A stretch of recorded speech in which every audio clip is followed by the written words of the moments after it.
Oh. Yeah, most standard decks are bad, right? I don't blame you for last weekend, Jeremy. It's not your fault. It's standard's not a happy place. I'm gonna keep this on the draw. We can't cast this dork on 2, but we can cast this dork on 2. Excellent. None of it. But in the end, it doesn't even matter anymore. Thump dog. Nice.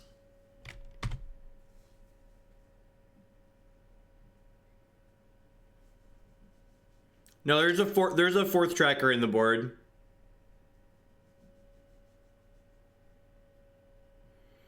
Yeah, I reject a lot of Legacy Fair decks because they're just not very good. I'm gonna concede. I think this hand doesn't have the tools to interact with Boogles. By and large, we're gonna win a lot of the games in this style of matchup by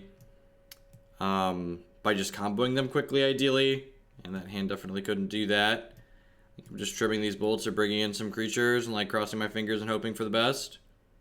That sounds like a plan. When do you think your graphics guy will get back to you about the bit badges? It's probably going to be a little bit, Nivik, because there's a lot of them. He'll probably get me rough sketches at sometime the next day or two.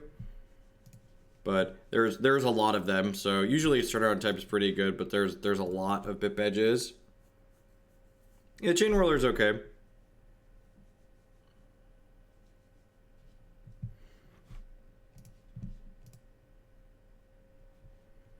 We can in fact tap 5 mana sources and put Kiki-Jiki into play, which is not the worst. I'm gonna keep this in the back of this Reclamation Sage. Maybe that's not the case. So I learned last night, Wannabe Beetle. I think I forgot to tag you in Discord. Maybe I tagged you. I don't remember. I thought I tagged you. Maybe I missed you. I can customize what the cheer badges are on the stream for like people that have cheered. So like you have the 25,000 bit badge. I can make that a custom picture of my choosing.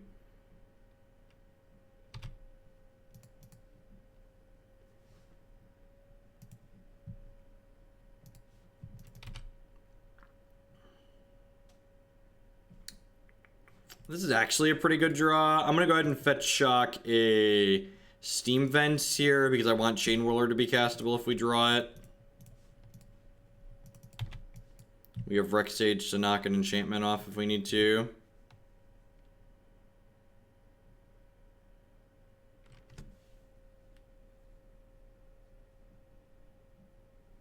Yep. So I'll probably Sage that one. The ones that make it so he can't block are pretty good against us. Well, there's a Chain Boy. Yep. Alright, well.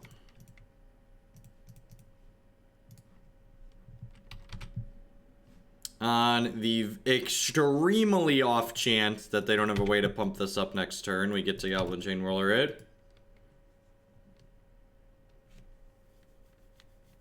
That being said, we are a Kiki-Jiki or an Eldritch Evolution away from being able to combo them in 2 turns, so we got that going for us. Yep. If they don't put Trample on here, I'm probably gonna chump block. Nah, it's just 2. I'm gonna take it.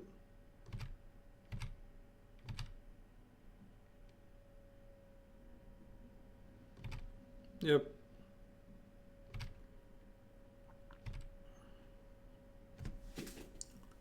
Spells would be sweet at some point. Alright, I think I'm just playing this and I'm passing. There's a good chance. I guess they could have exactly Daybreak Coronet, but if they had another 1-mana enchantment, they probably would have played it last turn before they attack. So like maybe this Bounding Krasis is gonna get frisky inside of combat here. There's a non-zero chance this Bounding Krasis like gets to ambush this Dorko. Maybe I should play the Strangleroot Geist out. Could see that going either way. This fetches a Plains or a Shock Land, and they attach Daybreak Coronet. We're pretty dead. Yeah, it's unfortunate. Alright, well, we get to block here. And then Eldritch Evolution or Kiki-Jiki are lethal next turn, so we got that going for us.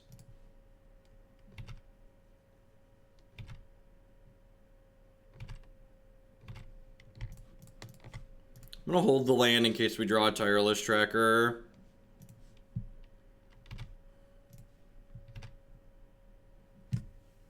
That's Magic. Magic is a low variance game sometimes. I made good decisions with the cards we had. I'm pretty sure this was a keep. I think the Sage and the Coiling Oracle made it a keep. Sometimes you flood out a little bit. Yep. Alright. Survey says...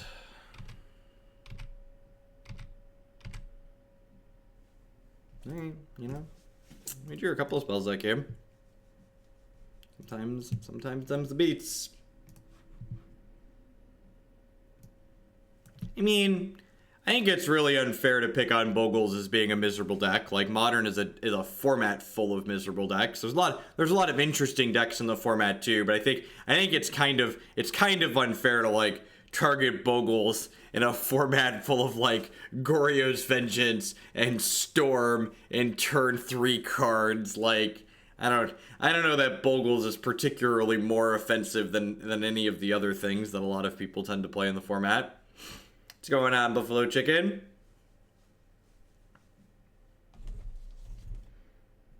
Yeah. Yep.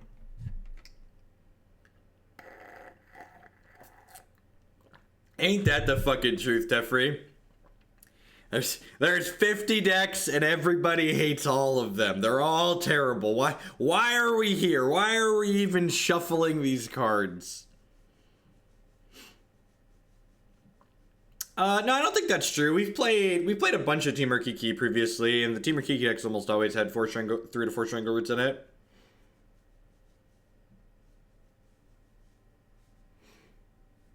Yeah, that's fair too. Like, all those things we just listed, Thoughtseize, also kind of an obnoxious card. Like, that's why I always think it's really funny when people talk about things like Dig Through Time and Stoneforge Mystic and Twin. They're like, you can't unban those cards, they're too powerful. I'm like, do you realize that, like, Modern is a format where only the most obnoxious powerful cards get played? Like, there's lots of obnoxious powerful cards, and people like playing obnoxious powerful cards.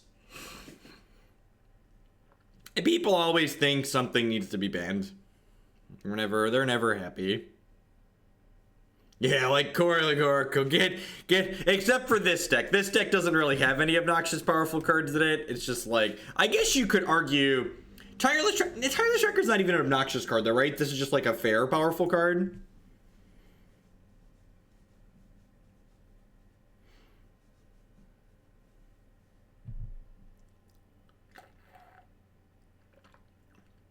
I think Chainwhirler being obnoxious is kind of format contextual. Like, I think it's pretty reasonable and fine in formats like Modern and Legacy.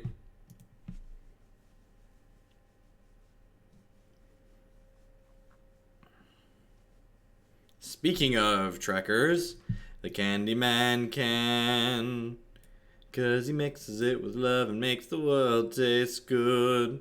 Oh, good. Oh, good. Talk about the smorgasbord of modern fun. Welcome to Thunderdome, chat. Enjoy your stay. Opponent mulligan to 5. I was like, well, that means more Boogles or Tron. Oh, God bless you, opponent. You're not going to have Tron till turn 4? That's so nice of you. That's so nice of our opponent. They're not going to have Tron till turn 4. I appreciate them.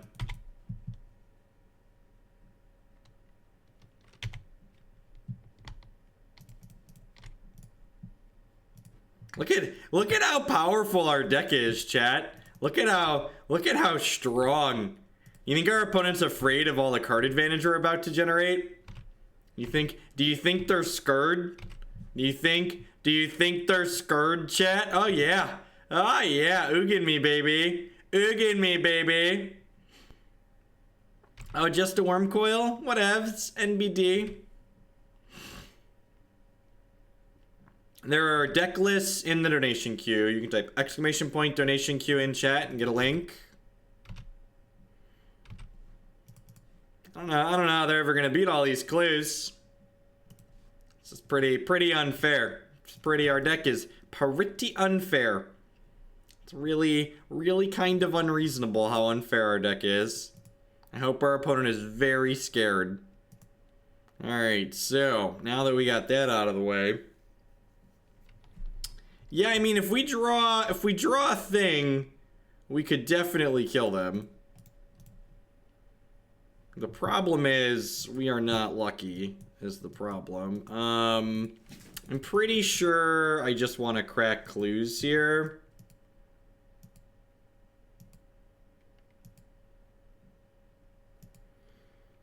Pretty sure I'm just passing. We just need to combo them at this point. Yeah. Yeah, sure. No big deal. Oh, that's actually really good for us. This means they could die next turn. Just Tron things. All right. I guess they don't really know what we're playing, right? So maybe that's fair. Oh no, I guess I'm down a 3-drop now, so I can't kill them anymore. I'm actually unsure. Let's wait and find out, shall we? Take a draw step at least.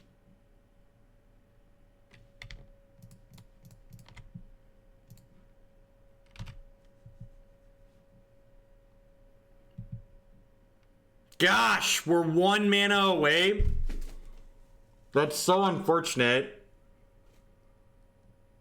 If this had been Pestermite, we'd have killed them here. Oh, I can untap the birds. Holy shit. Holy shit, that's a...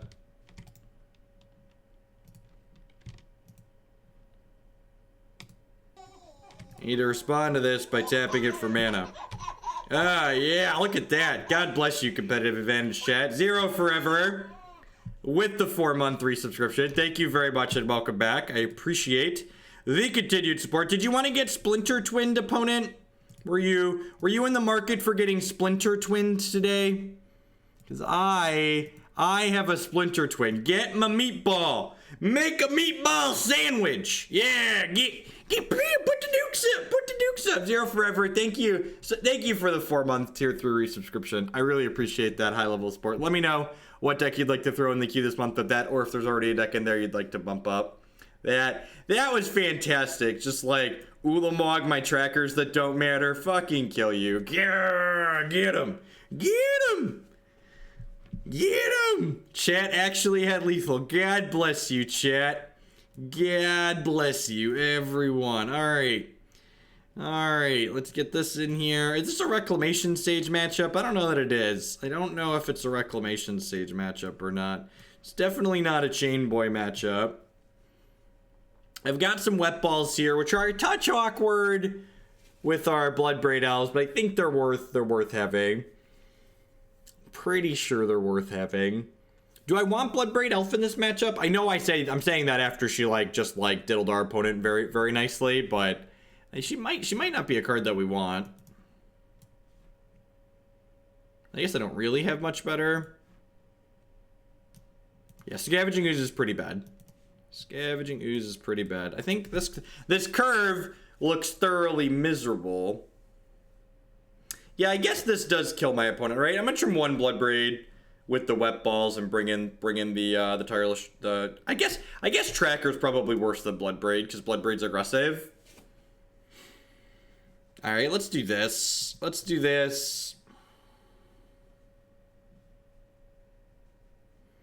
I mean, in my opponent's defense, had they made better decisions, they wouldn't have lost after they logged on 5.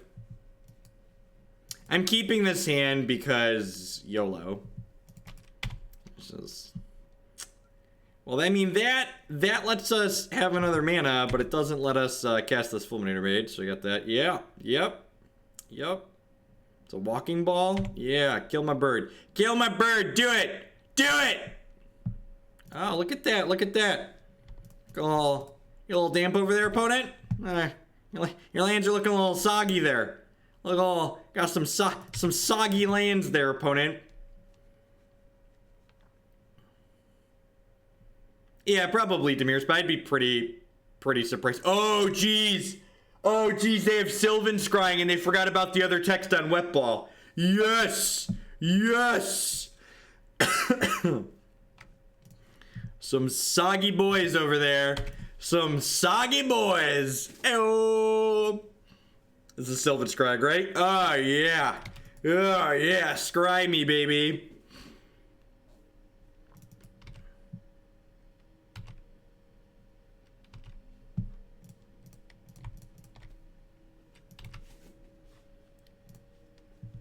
You may diddle yourself. Oh, look at that. All right, so we can't cast the Fulminator Mage. It's a little sad, but everything else is working out so far. It could maybe play another Wet Ball to play around a Damping's, a Nature's Claim here, but I think I'm just supposed to hold it to play around Oblivion Stone. Okay, that's a good draw because they're dead, right? We're not here to not go for it, right, chat? We're not here to not go for it.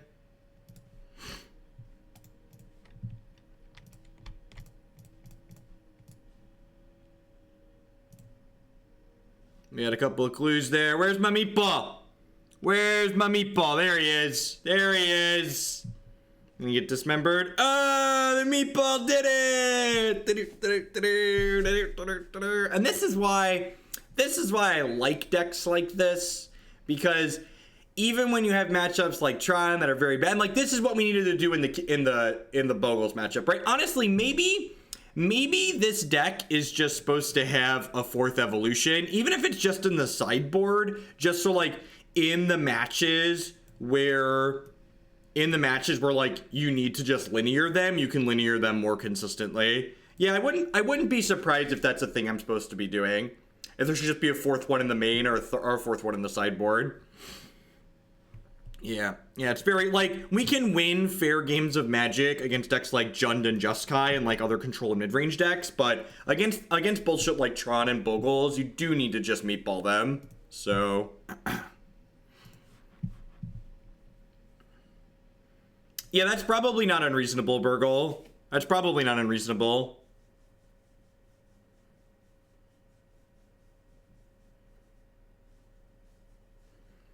Chord is a very slow card. Eldritch Evolution is better when we're on our aggressive beatdown plan. Whereas Chord of Calling is a card that takes lots of mana.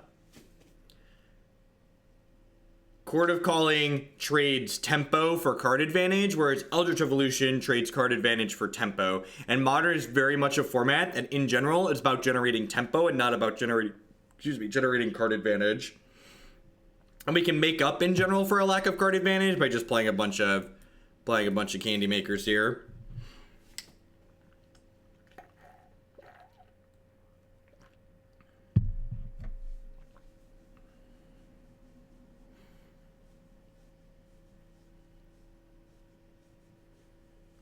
Naya, Chord, Kiki, or this. To set the bar exceedingly low, I think this is the best Kiki-Jiki deck in Modern right now. To set an exceedingly low bar, a bar that is difficult for professional Limbo players to get under. I think this is the best Kiki-Jiki deck in Modern right now.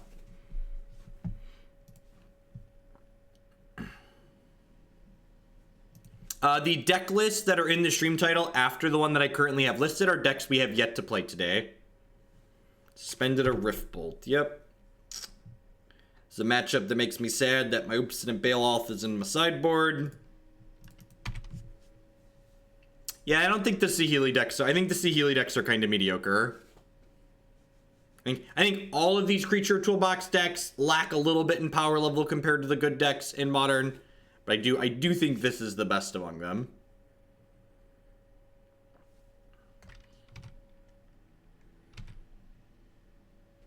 Slide a Rift Bolt into the playmat, yep.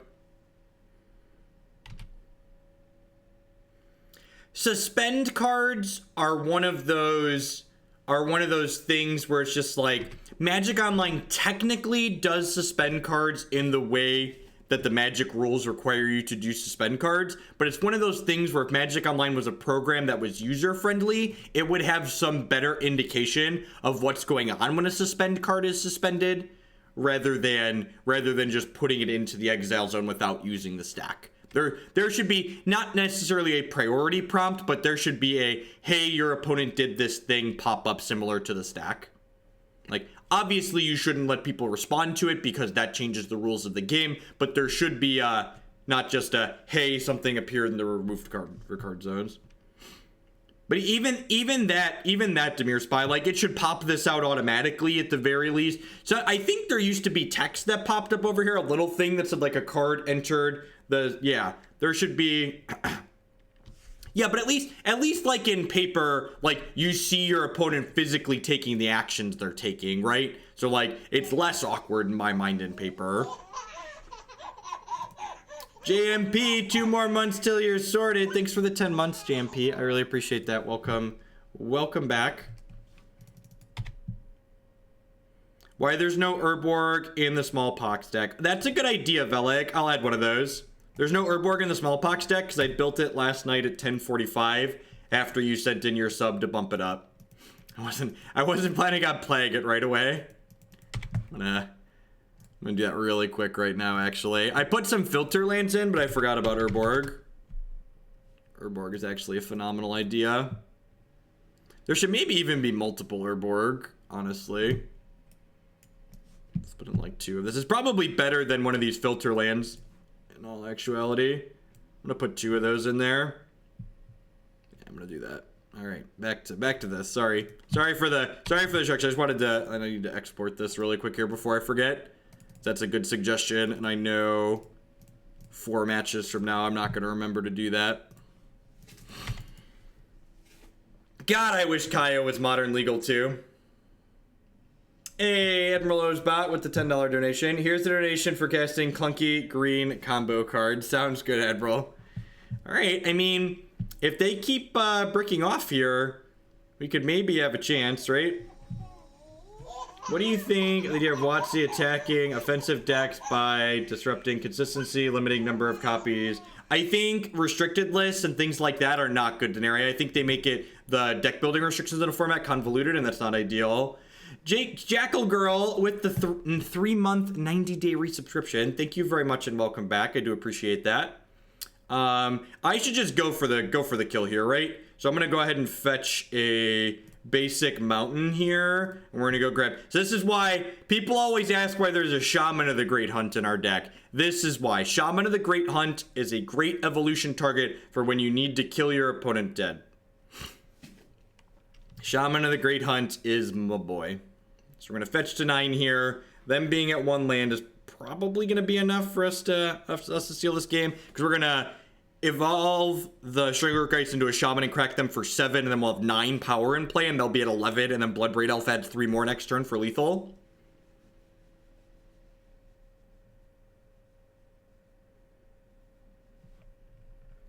Every card that you put in humans that costs more than 2 mana comes at a real cost. Listen, Burgle, I've registered Shaman of the Great Hunt in sanctioned tournaments far more than you.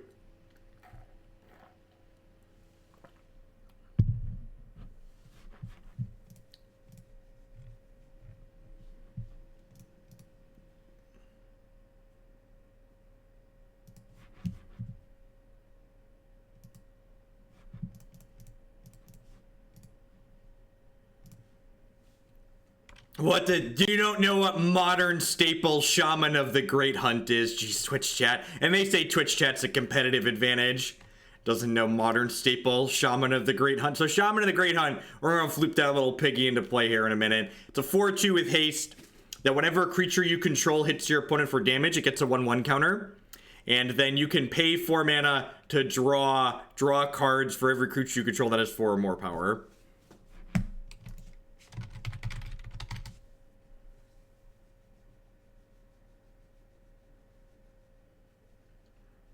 So we're at 9 here. So even if they draw a land and have 2 1-mana burn spells next turn, that's only 6. So this Bloodbraid Elf should be lethal unless they have some blockers or they have Land Lightning Helix. Land Lightning Helix is definitely their best possible turn next turn.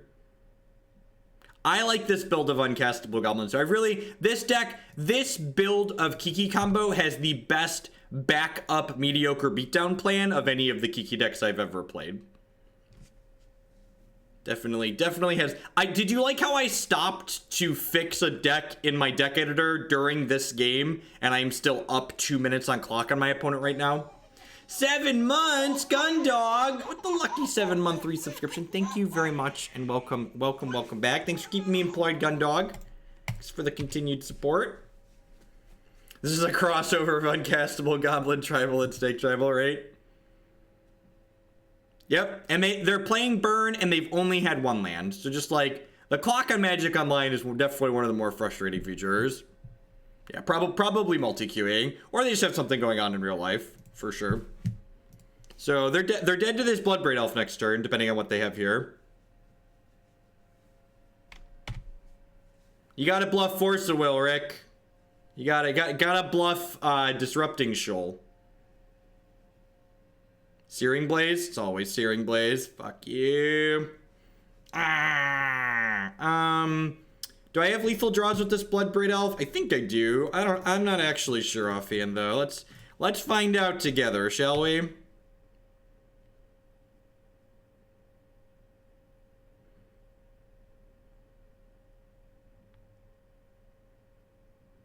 Bolt is lethal. We do. Yeah, look at that. Look at that. Bolt is the big lethals.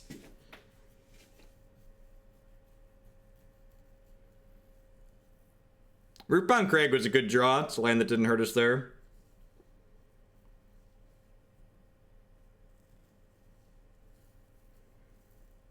I think this is my favorite Bloodbraid Elf art. It's quite excellent. Oh, can you taste it? Taste the lightning bolt. Taste the fire.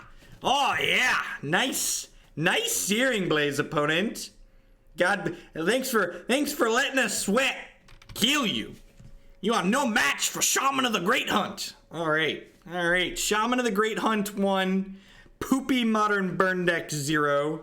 Alright, so Obstinate Baloth. It's gonna slide right down in here. We're gonna trim this Chainwhirler. I really don't have... And that was really... I think that was pretty impressive, right? Like, that was a turn 4 just honest attack you, kill you, right? Like, that was turn 4... We dealt 19 damage in 4 turns that game. Dogwood Crow with the 7-month resubscription. Thank you very much and welcome back. I do appreciate that. Do I want Abrades or roasts here? I probably want some Abrades, right? This is probably worth... I probably should trim the Candyman. Probably should trim the Candyman. You think I want the Berserker? Yeah, that's fair. This card can lock them out. The trackers are probably just nonsense, right? As sad as that is to say. Hey, K Smith, thanks for the 6 months. I know you've been here a lot longer than that. Thanks for the support, man. Yeah, I think this is good. I think I like this.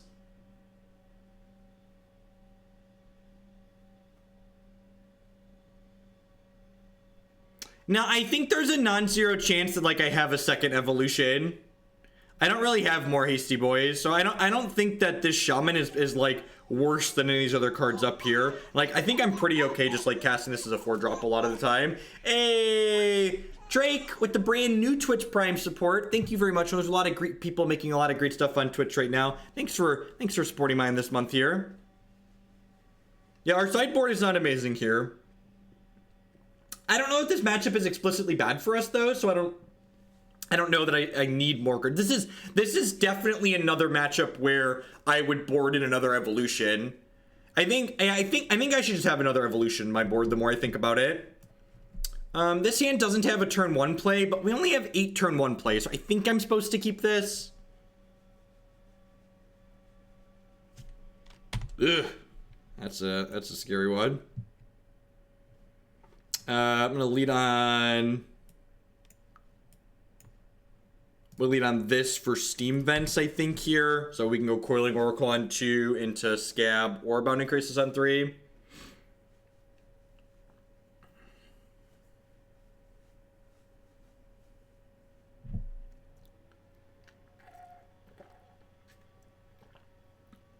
Yeah, Scavenging Ooze is good here. Scavenging Ooze is just like a great magic card, right?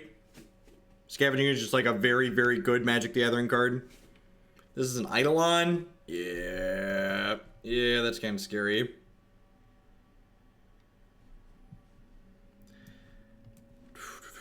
Nah, I think Chainwhirler trying to kill Grim Lavamancer seems real loose. They don't have that many Lavamancers. I assume we're just dead here. No one drop from us and then Lava Man into. Alright, that's a meatball. Meatball might let us steal this because they definitely don't know we're they likely don't know we're a combo deck. Land. Tilt.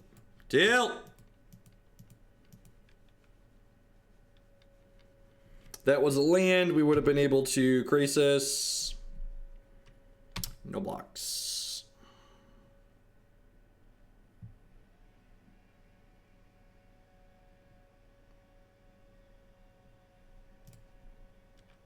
Alright, so what am I doing here?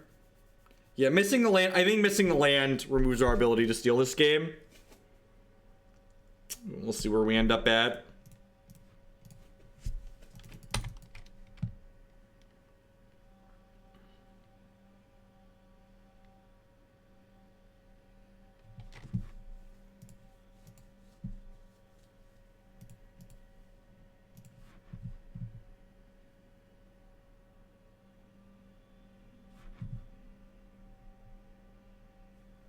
Oh, most of our 3-mana things block their creatures profitably. Like, saying we should board something because it blocks their creatures profitably seems kind of silly to me.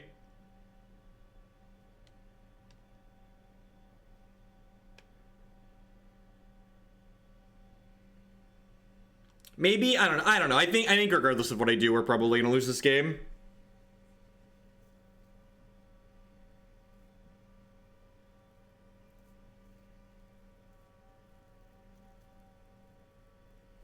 It's a lightning helix.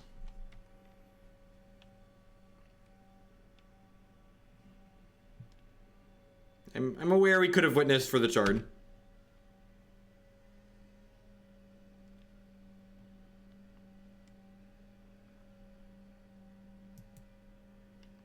Yeah, I think if we don't find a Baloth here, we're gonna be up a creek without a paddle. I think I'm just blocking here. It's a little bit worse if we draw Evolution, but I don't think I can afford to just take 2 here.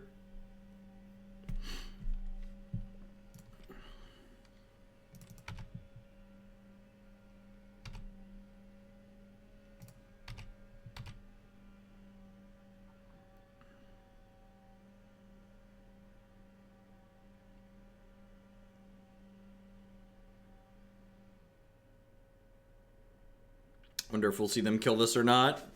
Another Helix, maybe. Deflecting Palm. Okay.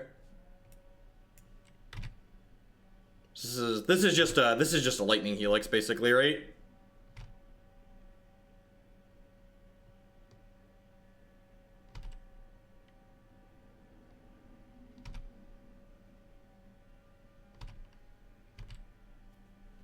I mean, we did kill them with 4 power, guys. So, Deflecting Palm makes sense. They think we're just an aggro deck.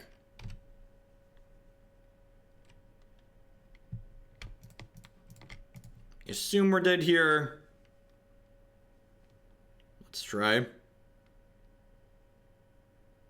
think I'm gonna diddle their Grim Lavamancer here, just to like force them to use that. If we die in response here to a Boros Charm, it's whatever. Or a Bolter, or whatnot.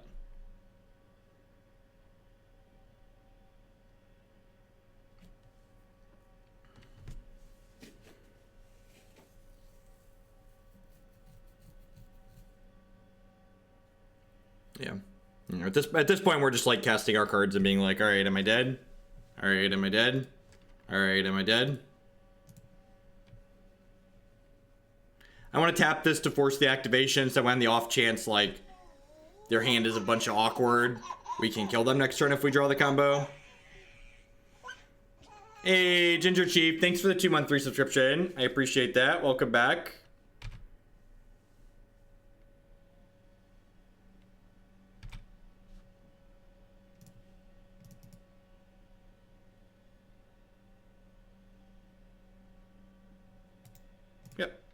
It's on the list of cards we did too.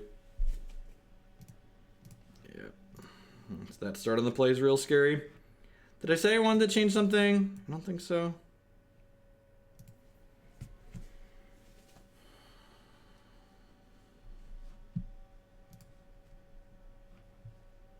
Yep.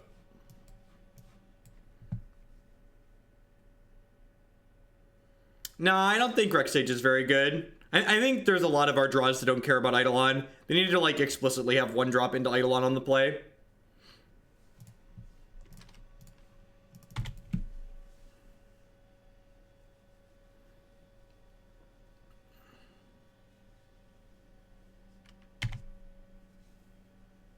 See if my bird dies here or not. If my bird dies, I probably just go Shock, Stomping Ground, cast Ooze. Smells like a bolt, Lava Man. That's a little scary too. I guess I get to go Shock this in, play Scoos, eat the card in your discard pile, which is pretty good here. It's like gonna require them to like burn a spell on the Scavenging Ooze. It makes the Lava Mancer marginally worse. I think it's worth trading 2 points of health to take that card out of their bin.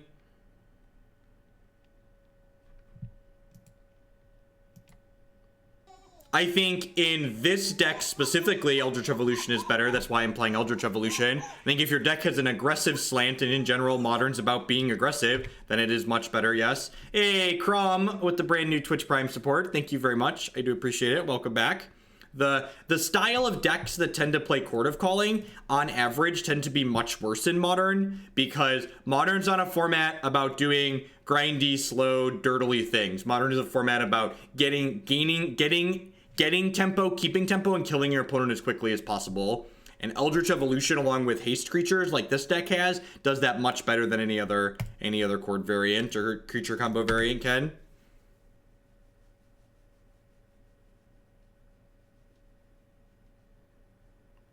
I mean, like, even if we would have had an Eidolon in our deck that last game, it wouldn't have been particularly helpful, right? Like, Eidolon wasn't the reason why we explicitly lost the game. It was the combination of Eidolon and Grim Lavamancer and multiple things. Like, if you felt we needed more answers to Eidolon, I would board in, like, Roast before I boarded in copies of Reclamation Sage, because Roast is less narrow. We didn't Bloodbraid there, because I didn't want to give them a chance to kill my stuff. I want to give them as little value off their Grim Lavamancer as possible. Alright, so here, we're definitely playing this tapped land. Devoted Company is a fast linear combo deck that generates infinite amounts of mana, so Court of Calling isn't expensive when you have infinite amounts of mana. So when I'm talking about Chord being slow and clunky, I'm referring to it in the context where the amount of mana that you have is relevant. Yeah, I think we just slammed the Baloth, right? So yeah, obviously Court of Calling is better than Eldritch Evolution when you have infinite mana. Like, I would agree with that assessment.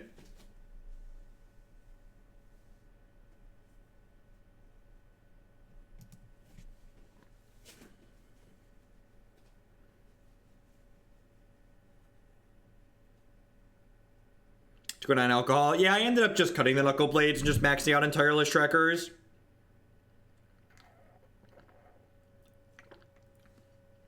I don't think that's strictly true, because, like, the cards you're replacing Lotus Bloom with are, like, 1/1s for 1, so, like, 1/1s for 1 aren't exactly live draws. Punt Count Infinity with the 24-month big sub. This month's deck list is a free roll for you to add a deck of your choice to the queue. Thank you, Punt Count. I appreciate the big support in the Dealer's Choice ad. Get that added in there. I didn't block there because I didn't want to trade my Baloth for their Eidolon plus a Grim Lavamancer here. Yeah. And like now, I'm like, I definitely have more 4 and 5 mana things in my deck than they do. So there's a good chance this Eidolon just like ends up playing on our team.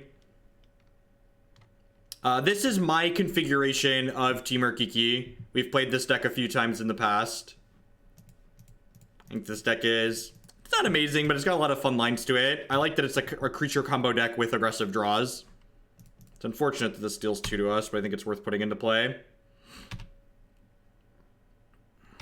I don't know that we're at the advantage bar strictly. If we would have hit a land there, we'd have been at the advantage bar. Because if we would have hit a land there, we would have been able to Eldritch Evolution this into Shaman of the Great Hunt and then smack them for 7.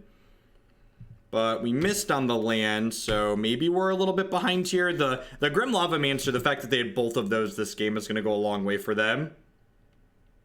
Kinda. Grim Lavamancer kills Kiki-Jiki, chat, so you can't just, like, windmill it. We can, but we can't combo through this card. And, like, they're not going to just activate this aggressively unless there's some reason to.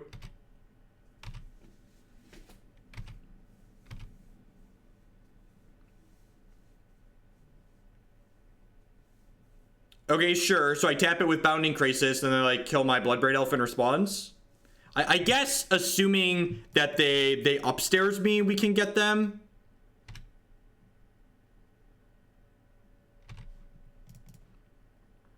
If they upstairs me with the Lava Man, we get them with the Eldritch Evolution.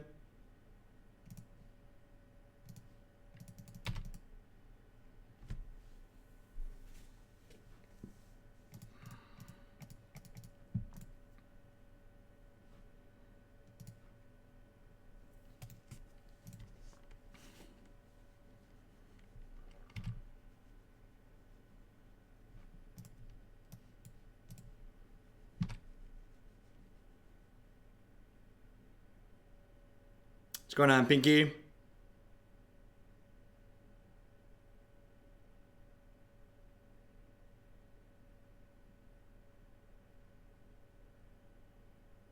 Maybe. I mean, like, this is definitely our line. We're not in a good spot.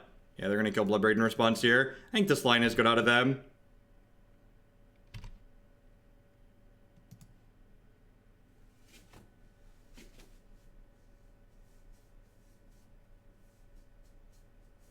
Evolution, maintain priority, and then Krasis to tap the Lava Man. Yeah, that would have worked. That would have worked. I think we're dead now. I'm just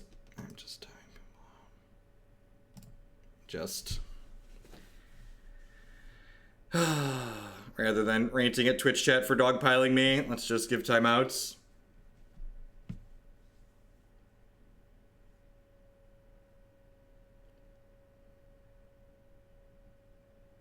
I don't think I have any other good lines here, right?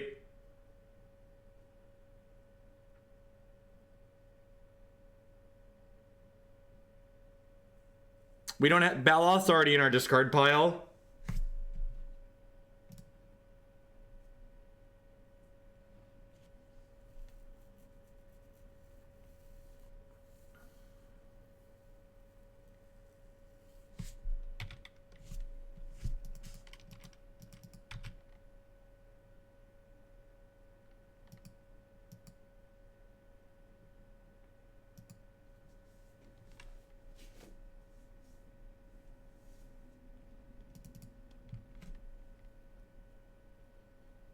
They're not really locked under their own Eidolons because, like, if they attack us, we can't really, we're like kind of obligated to block, so we can't just, like, take 4.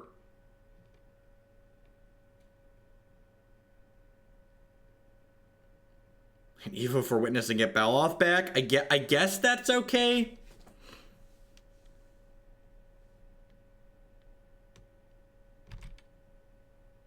I guess I go to 6 to do that is the problem. So I'm dead to any 2 spells. I'm probably dead to any 2 spells anyways. No, but then I'm forced to block. I'm just gonna pass. I think we're the correct line was Eldritch Evolution, the Bloodbraid, hold priority, Bounding Krasis, tap the Grim Lavamancer for sure.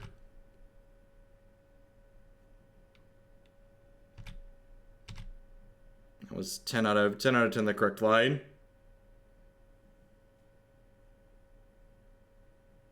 Yeah. Just a bunch of people spamming the same thing over and over again isn't useful or constructive. It's not helpful in the slightest.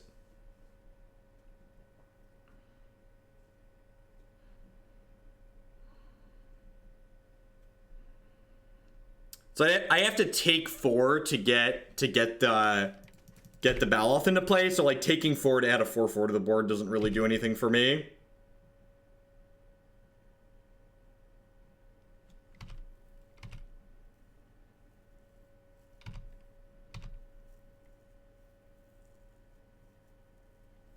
Yeah, I'm just gonna concede. I think we'd have had a pretty good shot. They would have had to have exactly Lightning Bolt, but I'm just gonna move on rather than sit here and dwell on a mistake. And that's the best way to do it, right? That's one of the things that makes paper Magic pretty frustrating, is it's really tough to move on from a mistake when you make it if you have to sit there and like stew for an hour, basically. Like, you know, they have to wait for the next round to pop. Magic Online is much easier. You just get to shrug and move on with yourself.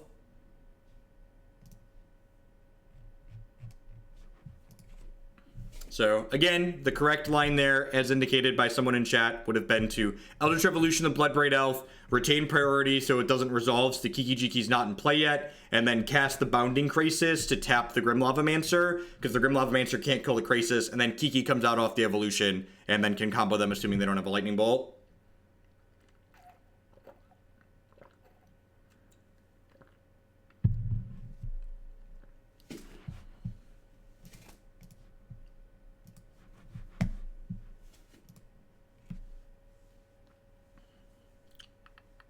But yeah, definitely think there should be a fourth evolution in the board, thinking about it more. Just like all these matchups where I want specific things, or we just need to combo faster, I think it'd be pretty reasonable. I should mulligan this. Whoa, we got a keepable 6. What the fuck is going on? I don't understand, chat. What's a keepable 6 like? You should read my article on Gathering Magic on Friday. If you're one of my subscribers, there's a preview of it. My rough draft is posted in the subs Discord. I will answer questions like, should you play terrible cards like View from Above, and more about Jeskai Ascendancy.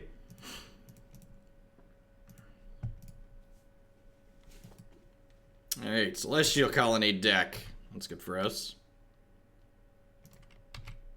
This deck already has a critical mass of 3 mana cards, and I don't really want to play more mana creatures because it lowers your action density. And again, like, what problem do we have that you're aiming to solve by playing Kitchen Finks is the question you want to ask yourself. And I don't think Kitchen Finks solves problems that we have.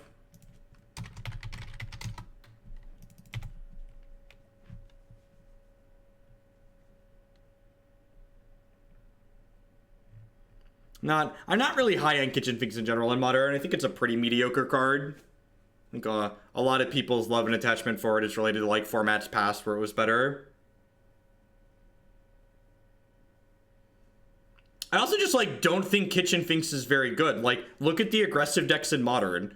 Affinity doesn't really give a shit about a Kitchen Finks. Humans doesn't care about Kitchen Finks. Like, Burn kinda cares about Kitchen Finks if you can time it around their Skullcrack. I don't know about 24 lands. KCI loves when you tap out for Kitchen Finks. Yeah, there's a lot of really mediocre. I think I'm gonna, if it depends on how much mana they leave up here. If they leave up mana, I'm gonna Bloodbraid Elf, because Bloodbraid Elf is a better play into a counterspell. But if they don't leave up mana, I definitely would just slam the Shaman of the Great Hunt.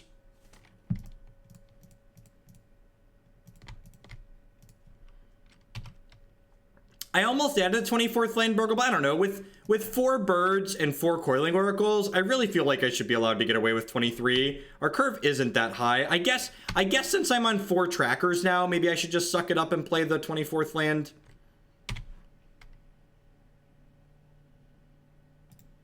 I do board out birds in matchups like this, that's true. Yeah, maybe there should just be a Raging Ravine in the deck.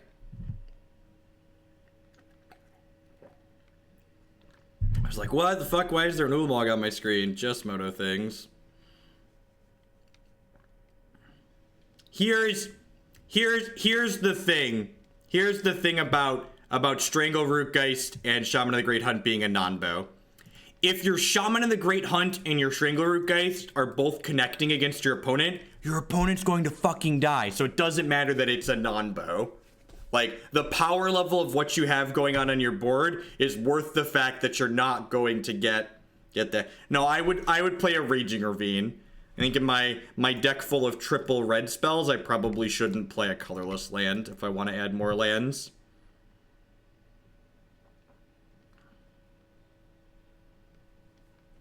It's Cryptic Command. We'll see if they gain 4 with it. They're not. It's good for us.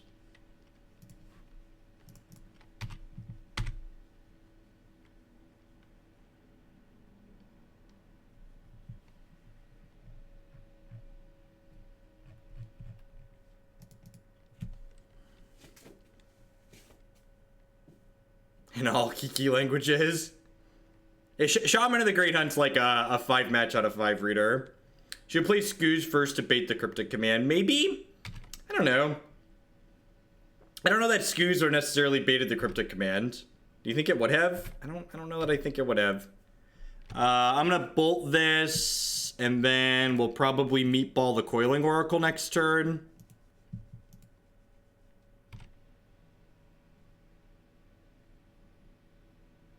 Is that lethal? It's not, right? I'm 1 short.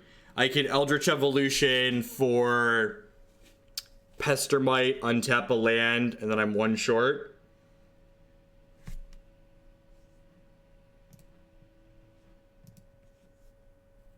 Yep, you just put a link to it in the donation message, assuming it's the one I approved.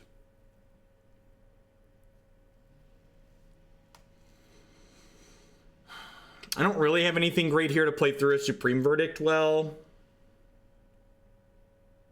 It's a shame this isn't a 3-drop. If this was a 3-drop, we'd be able to kill them.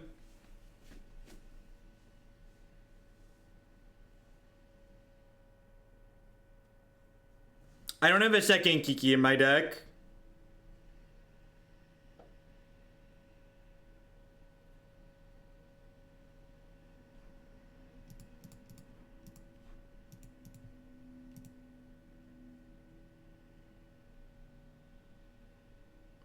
That's Kiki copying Bloodbraid Elf is not going to give you the result you're implying it's going to give you, Serpy Boy.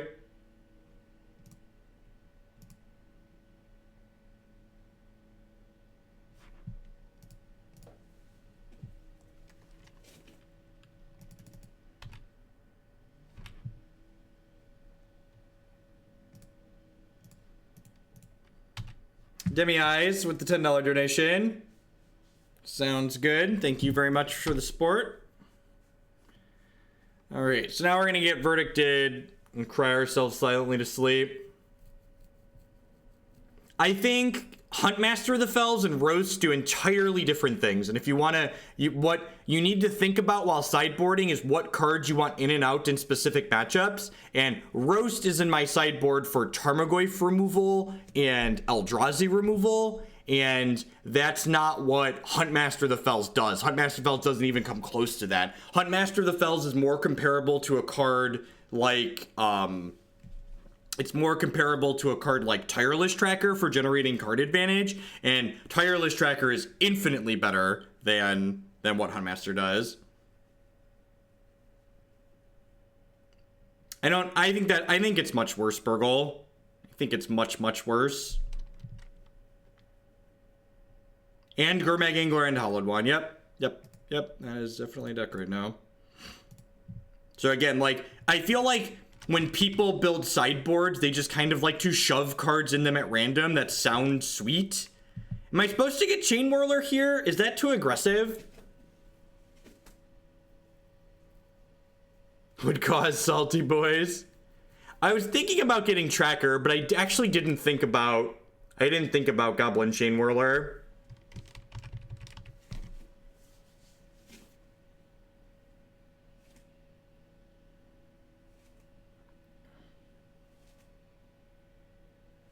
I think I just want to get Tracker, right?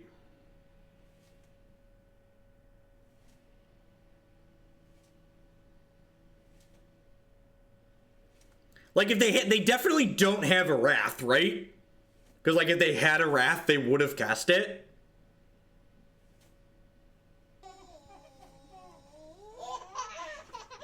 Hey, Zong, thank you very much for the 6-month resubscription. Yeah, double clue seems fine, but the Chainwhirler hits them for 5 this turn. Yeah, the Trackers, that's true too. All right, yeah, I'm just gonna go get Tracker here because I can evolve a bird into a Tracker, and then we could potentially draw into the Chainwhirler another evolution even here.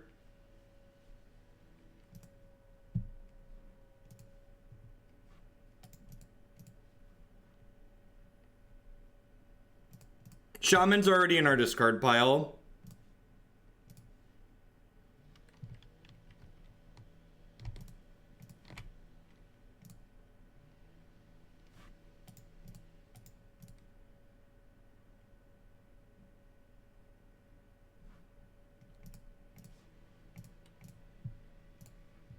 Beep, beep. And now this is actually... I was going to say this is pretty good against Verdict, but it is not anymore.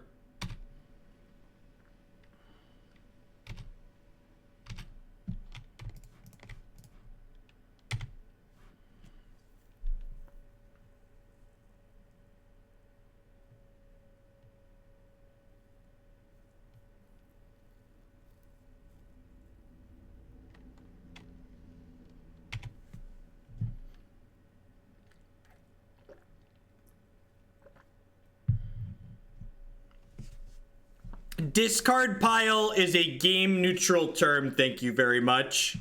Discard pile applies to Magic, it applies to Hex, it applies to, I don't know, probably most card games that have cards that get discarded.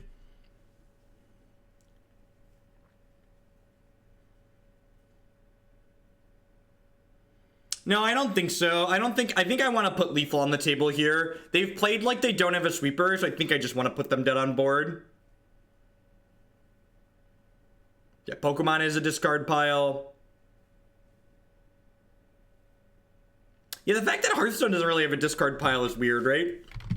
Like, cards are just, like, gone.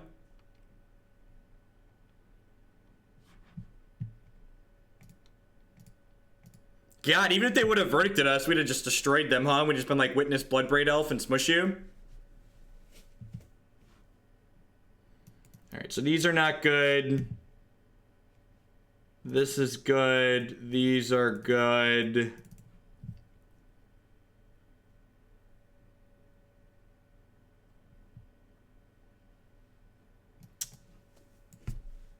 I think I'm supposed to trim some of my evolutions. Not all of them, but some of them. Is Chain Boy good enough? Probably not. I guess they could have something like Elspeth. And he's technically a little bit of reach. You mean the area where the cards are placed after being used? Maybe I'll just do this. The evolutions are probably fine. I could probably sequence in a way to, like, make evolution fine. They could have secure. I think I like this configuration.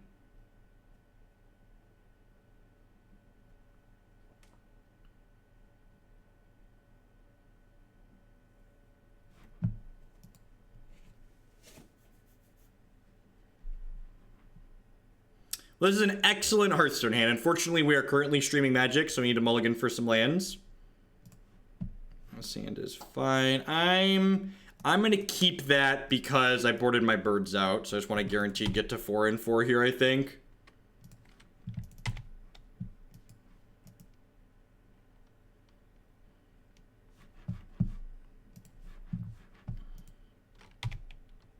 We did neglect to board in Surgical, that is true.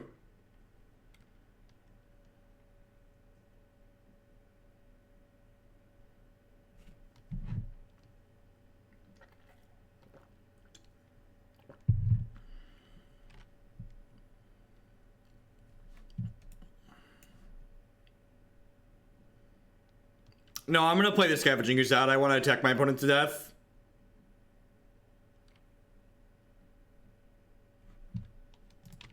I'd like to attack my opponent with my Choo-Choo over and over and over again.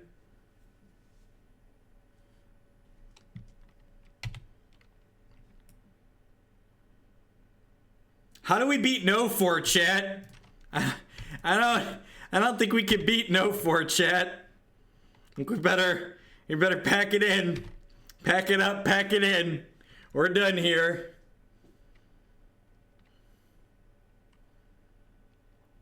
And it's really good. It's like a removal spell that, like, draws a card.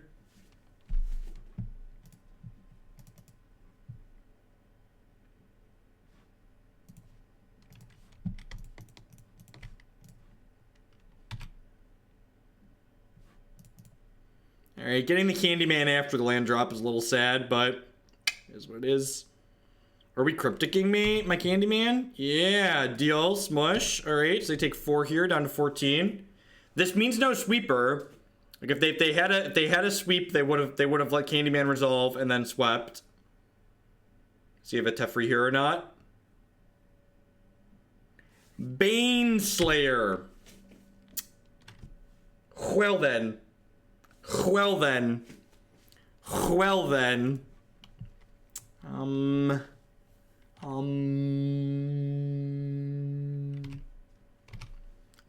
We do have a couple of diddles. We do, in fact, have a couple of diddles here. Roast doesn't hit flying creatures, for people that are wondering in chat, if we're going to bring Roast in.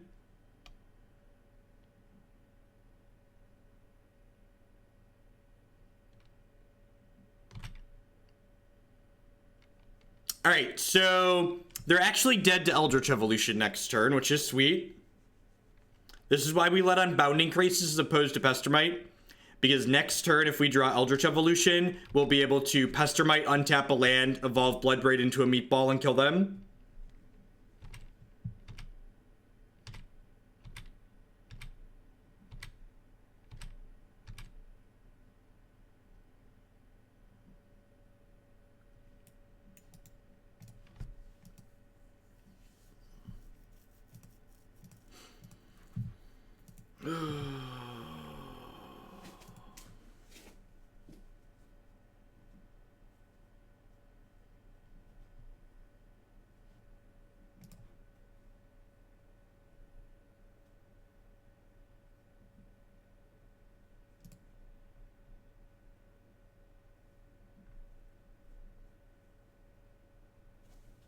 No, I don't think the Tension Sphere is worth playing. I think the mana cost on Abrupt Decay is really relevant. I think the decks that have, like, Planeswalkers and stuff, you generally don't want an Abrupt Decay style effect against.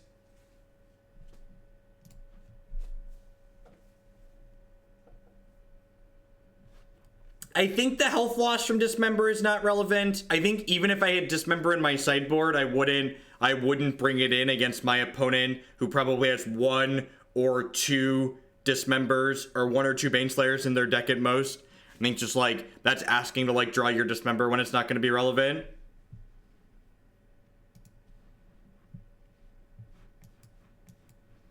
Sounds okay. To answer the questions of why I didn't Scavenging Ooze the Cryptic command is because I was talking about drawing Eldritch Evolution the following turn. So I wasn't thinking about using the Scavenging Ooze that was on the table.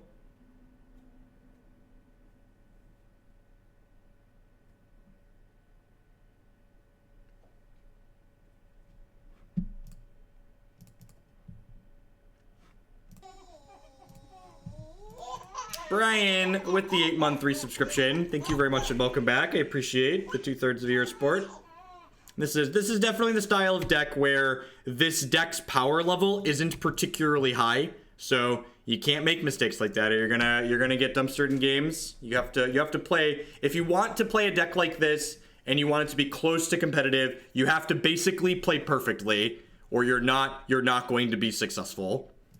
The power level of this deck is not very high, so if you're not playing well, the deck's not going to pull you through to wins.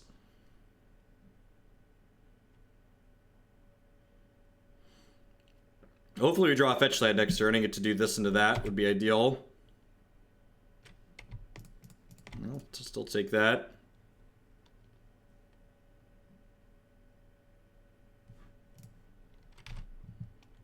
They path us. That's probably fine. Snap path would be a little annoying because it gives them a threat in play.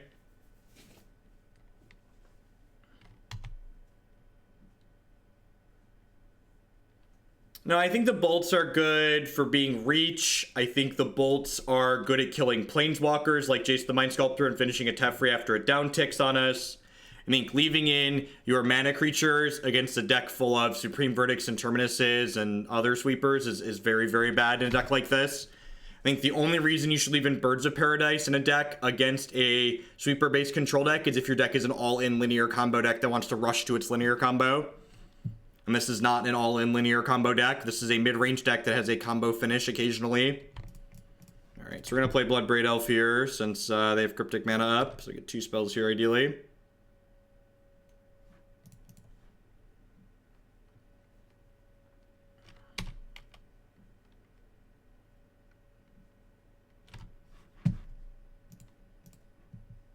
I think it's very easy to be results based and like see a game where we miss land drops and have a lightning bolt in our hand and go, well, obviously Birds of Paradise would have been better this game, but like there's also going to be plenty of games where like you like draw Birds of Paradise on turn 6 and your opponent's at 3 health or 4 health and you want to burn them out of the game and you can't.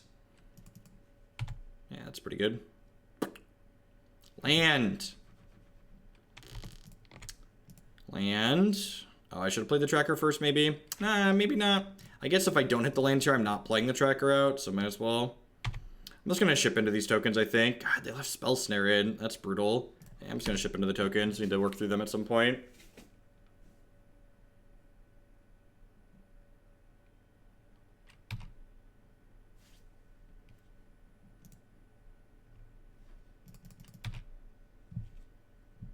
Yeah, it's very easy to be results oriented in games that have variance by design.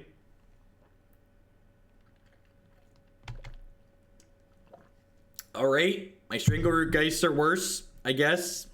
Sure. Your Snapcaster Mages and Logic Knots are really terrible now. Deal. Resolves.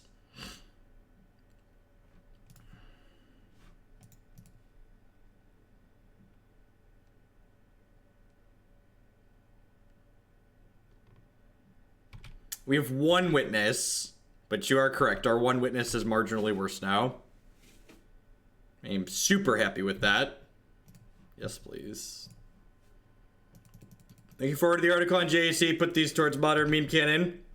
Thank you, One With Nothing. I appreciate the bits. It's a little annoying.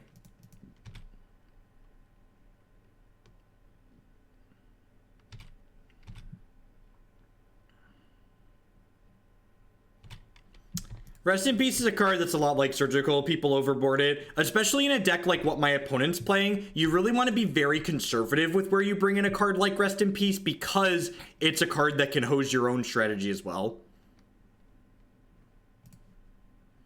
So I think I would rather Bloodbraid Elf here than Shaman of the Great Hunt because my oh, that's awkward. That's really awkward. I don't actually want Eldritch Evolution or anything, right? So I'm just going to say no here. That's unfortunate. That's really unfortunate.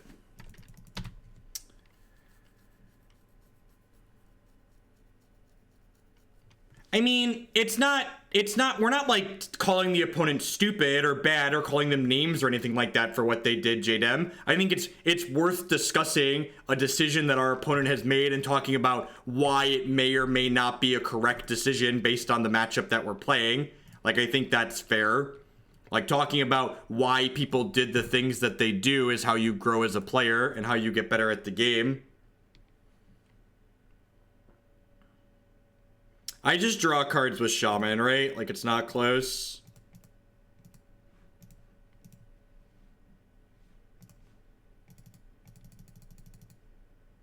I think Kiki the Shaman is pretty wrong. I think there's a good chance we get swept again next turn. I think I just want to cantrip every card I can cantrip if I get the option to. Honestly, if they don't kill this Shaman, I'm probably just sitting here and drawing cards with it until it's gone.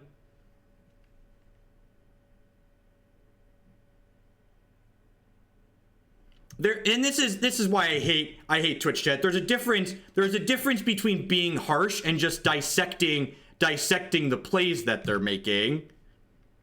Like, you can dissect a play and analyze that it wasn't a good play without being specifically mean.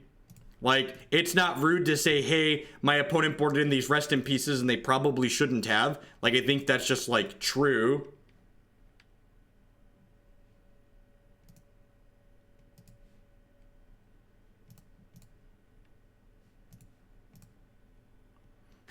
We have successfully meatballed our opponent. And that's one of the things that's kind of sweet about this deck compared to like what Splinter Twin used to be, is this deck can just like untap with no board and play both its combo pieces and kill you, right?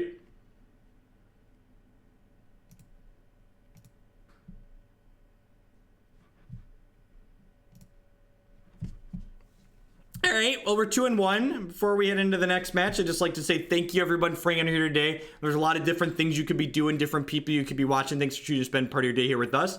My name's Jeff Hoagland. I'm a full-time streamer and content producer here on Twitch. I stream Magic 30-plus hours a week. If you're enjoying my stuff, please consider subscribing to my channel. If you're new to Twitch, subscriptions start at $4.99 a month, or if you're one of the many people out there who has Amazon Prime, if you link your Amazon account to your Twitch account, that includes Twitch Prime for free, and subscriptions directly support my content. They are the reason that I'm able to be here full-time like I do. Nick Knack, speaking of, thank you very much for the Twitch Prime support. There's a lot of great people making a lot of great stuff on Twitch right now. Thanks for supporting mine this month with that.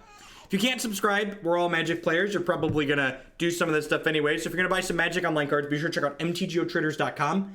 Using code Hoagland PayPal, you can save 8% on your singles orders with them. CoolStuffInc.com buys and sells a lot of cool stuff, including TCG singles. Using promo code Jeff5, you can save 5% on Magic, Pokemon, and Yu-Gi-Oh cards with them. InkGaming.com would love to help you customize your gaming experience using code Jeff12. You save 12% on custom playmats, mouse pads, binders, and bags there. And of course, I would like to welcome everyone out there to Hoaglandia. Please talk to your friendly neighborhood moderator about receiving your complimentary timeout. At any rate, we're 2-2 in this league after a quick death to Boogles and then a couple of mistakes losing to Burn.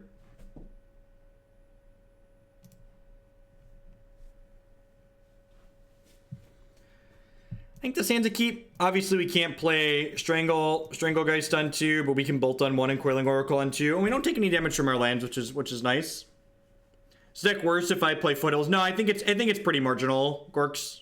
I think it's pretty marginal. I think the red-green Eldrazi deck probably has too many 4 and 5 drops in it already. Like, I don't think you can play Shaman plus Thought Knot plus Smasher plus Bloodbraid. I think it's just a little bit too much there. I think whether or not Spirit Guide and Bridge are ban-worthy cards depends on what Wizards of the Coast wants Modern to be as a format.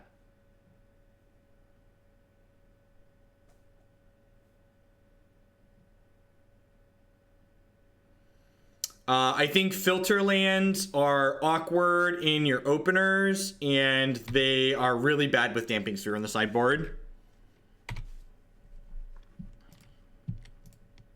So I know, for context, I know we play a lot of donation decks on this stream, so like a lot of the times my answer is I didn't think about this list, but this is my configuration of Temur Kiki. This is a deck we've played on stream a number of times before. Someone asked me to run it back with how I would build the deck, and this is pretty close to how I would build the deck. I think the only thing I would change moving after this league is I would make 2 changes. I would go up a 24th to a 24th land because I hate fucking missing land drops, and I would add another Eldritch Evolution to the sideboard. Please hit. Please hit.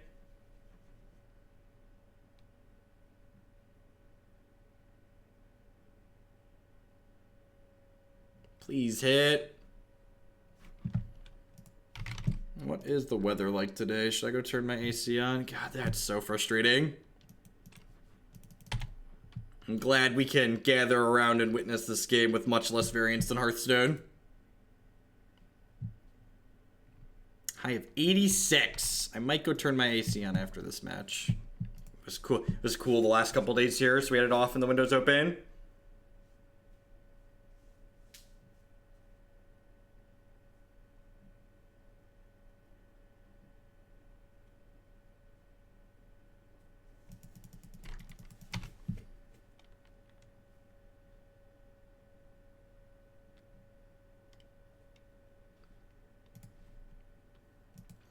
I mean, good news here is that our opponent looks to be playing another Dirtily deck, so we're going to have time to brick off and not necessarily die.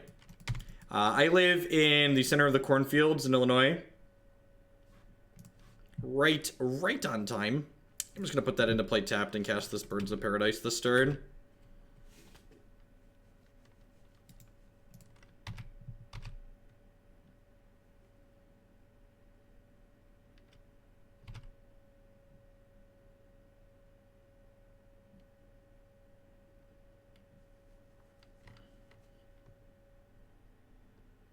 Now it's 23 and I have no idea what that means. Yeah, I'm actually going to run upstairs and close my windows and kick my air on really quick. I'll be right back.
Yep.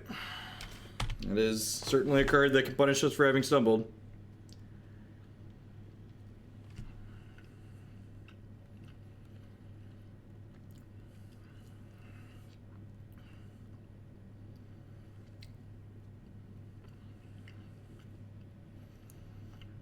Alright, if we cascade into a Bounding Krasis, we could kill this, maybe?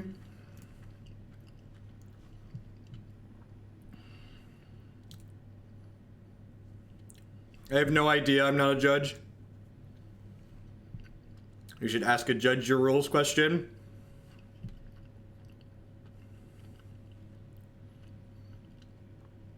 We're currently lacking a second white. The Field of Runes like pseudo turns into a second white.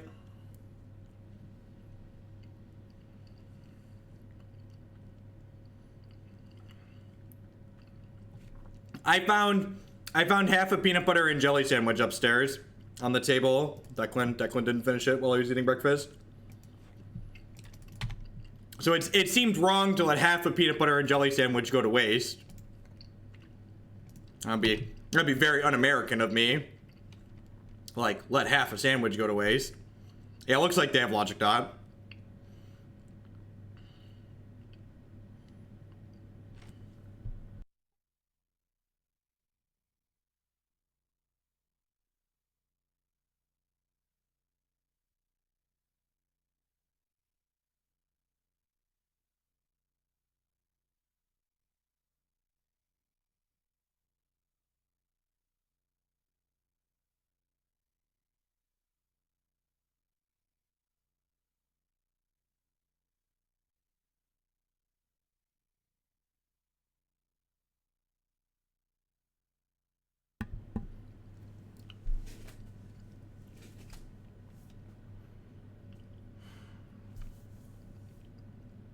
I'm probably supposed to just enter combat here, right?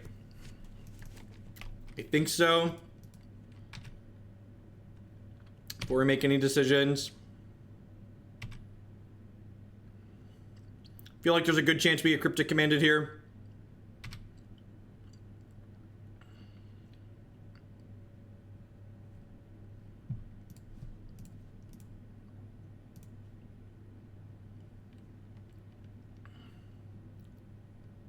We have a main deck negate. That's so frustrating. Alright, well, we lost that game. I can keep playing this game, but we're losing. So if we wouldn't have had to move to hand size and discard our other lightning bolt on turn 3, we'd have been in that game, but we didn't. That's all she wrote. Sometimes you lose games, you really don't get to make choices. That's just how it goes. Pretty straightforward, same sideboarding practice. Cut the birds in a bolt, bring in Tracker, Sage, Fulminator, and a Scab-Clan, same as last time.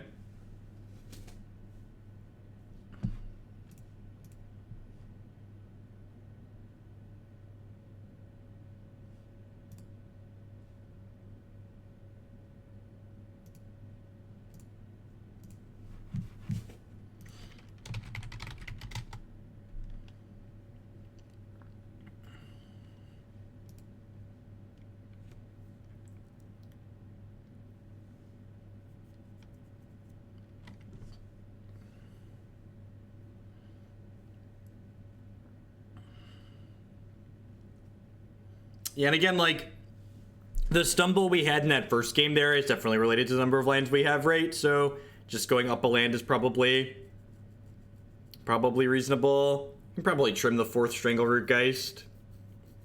10 2-drops is probably plenty. Just like add a Raging Ravine, I think. I think Ravine's the land I would add. Especially with 2 Chainwhirlers in the 75. Going up a red source seems pretty ideal. Having a 24th land also makes Coiling Oracle better. You can find all of the deck lists that I've played in the past on my YouTube channel. You've played lots of different Temur variations of things. You can send bits for it now, Demi Eyes, but I don't update the spreadsheet until after. So if you want to cheer some bits, I'm happy to make a note of it and update it afterwards. But yeah, nothing gets updated on the spreadsheet midstream.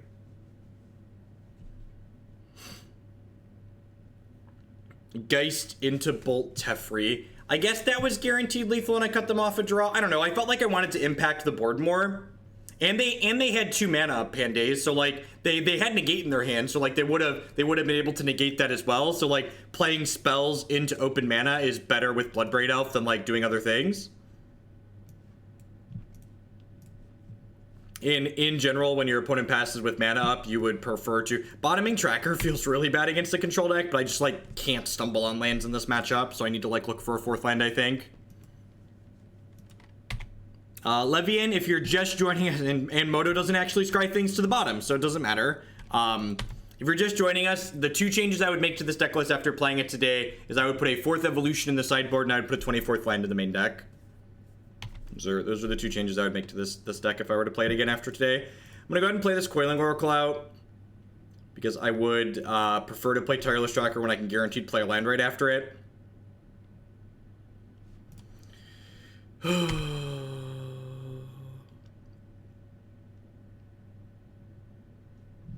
God bless.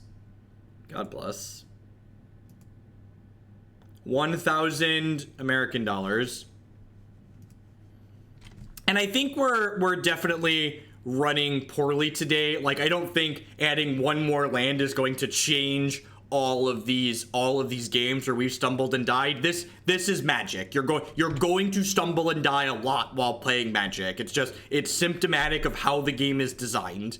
It's a feature, it's not a bug, and if you're not okay stumbling and dying, you should go play Hearthstone or Go or chess or something, some other game that doesn't have that resource variance in it.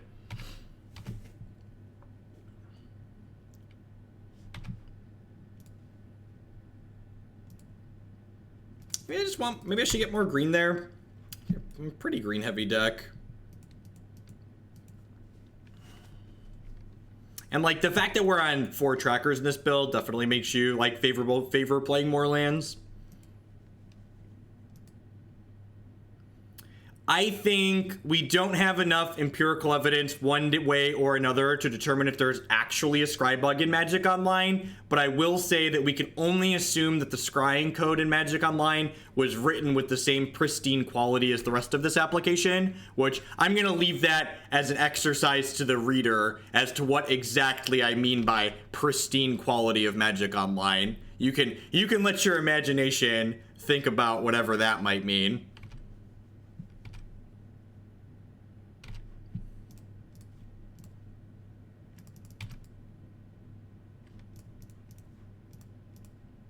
All I know is this is an application where one of the devs was quoted as it was a significant task to change the starting health total for Brawl. So I can only imagine what the rest of the spaghetti code in this game looks like.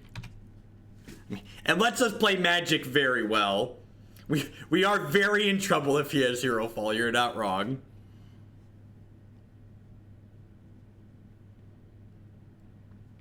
I think it is that bad to play it without land drops. That's why I'm not playing them. Now, do you mean to ask why is it that bad to not play them? Is that would you like specifics? I'm happy to give specifics. I'm gonna fetch now. So normally you're supposed to wait until your opponent makes a move to path your tracker to fetch to guarantee more clues potentially, but because my opponent's already played 2 Path to Exiles and they haven't played any Snapcaster Mages, I'm gonna fetch aggressively here, because if I let them untap, they could Snap Path my tracker before my land comes into play, which would be bad for me.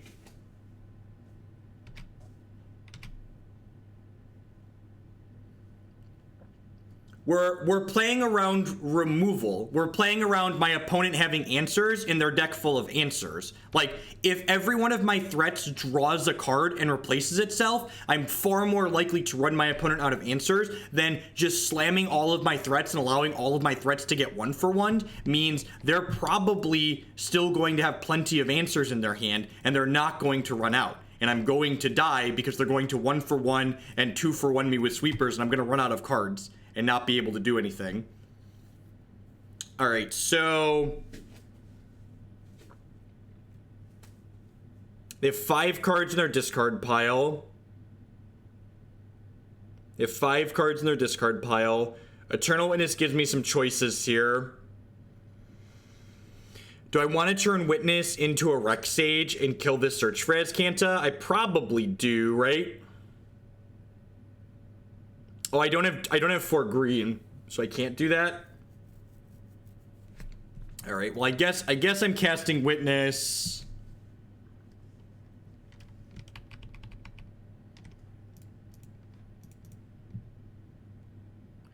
No, I think I'm just supposed to get more value out of these. I think I'm just supposed to try and grind them down. I'm gonna pick this Bloodbraid back up.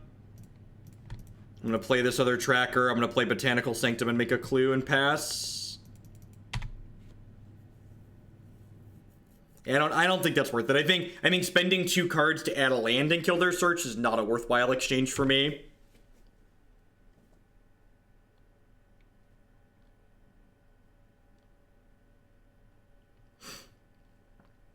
I mean, in a well-designed system, Adam, you wouldn't code cards individually. You would code the Magic rules engine into your software, and then you would tell that rules engine the text of a card, and then the text of the card would be adapted and accepted, and the system would know how the rules for that card are supposed to work based on the rules system that it has programmed into it. You wouldn't. Now, I guarantee, I would wager large sums of money, I would probably bet my house against that's not how Magic Online's current code base works. And that might be ambitious to say, but I would bet significant things that Magic Online currently manually codes every single card and every single set into their application. Would bet large sums of money that is how it currently works. All right, so I'm going to cast this Bloodbraid Elf here to start, I think, because Bloodbraid Elf could hit Reclamation Sage or Fulminator Mage. I mean, Magic Online is functional. It allows me to do the task that I wanted to do. It allows me to play Magic the Gathering on my computer. So I'm not gonna attack with Tireless Tracker here because I would prefer he doesn't get Settle the Wreckaged. Sure. You know what? Writing a Magic rules engine, it's definitely complicated. But you know what? This piece of software makes millions of dollars every year. When your software makes millions of dollars, you can afford to spend money on it. Or you should be able to afford to spend money on it.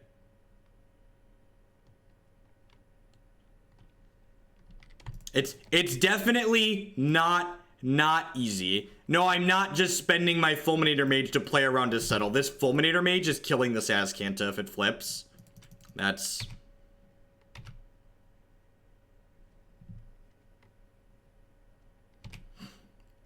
This little guy's reserved. This little guy's either killing a flip search for Azcanta, or it's getting a 2-for-1 by forcing my opponent to spend removal on this and then killing a Celestial Colonnade. Again, these matches are just about extracting as much value as possible out of every single creature you put into play. We're getting verdicted here, yep.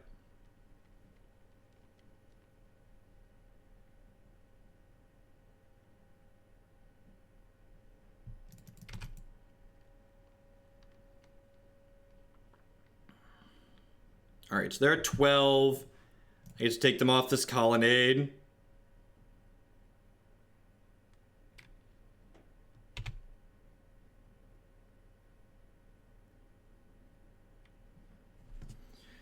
That's actually decent, right?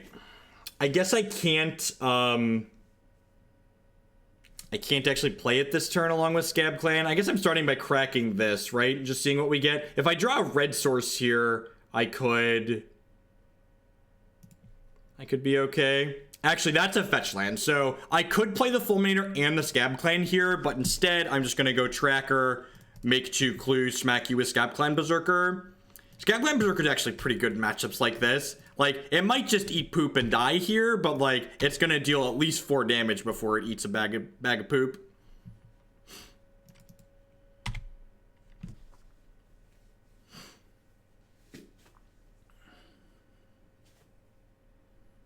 This is like a really good example of like why I enjoy decks like this in general. Like, these decks, they have a lot of sweet lines and generate a lot of really interesting gameplay, in my opinion.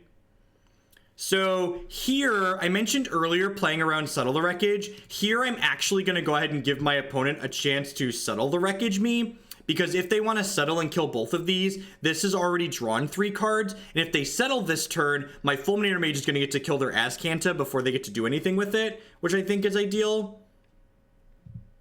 They just float mana, Panda. Sure, I could technically get my opponent with a misclick, but they just float mana. It doesn't actually accomplish anything. Does cracking these pre-combat do anything for me? I guess if I hit a Bloodbraid Elf, I might be able to cast that, and then my opponent would probably settle just this plus Bloodbraid. Hey, Briga, thank you very much for the Twitch Prime support. I do appreciate that. Welcome. Welcome, welcome.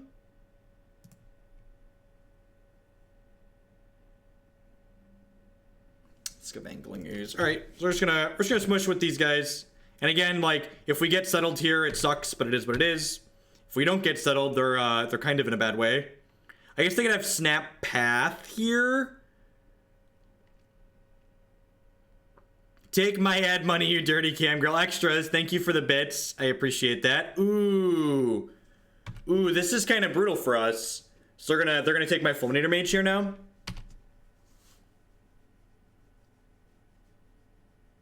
Yeah, cupcakes.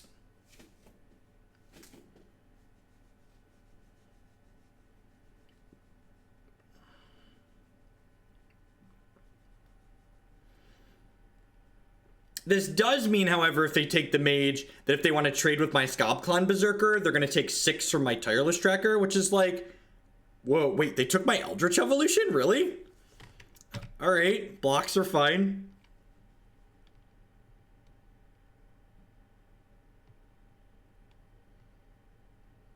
Yeah, I'm going to put them to 5 and then Fulminator them. Oh, they have a path. They have a Condemn. Okay. Okay. Interesting. I mean, Tireless Tracker is arguably the best green card that's been printed in a very long time ever. It might be ever. It might be ever.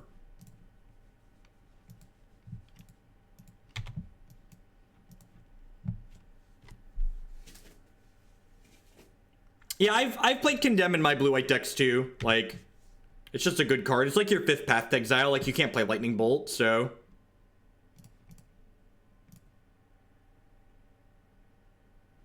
So we're gonna hold on to these lands because Reclamation Sage gets us this Tireless Tracker back.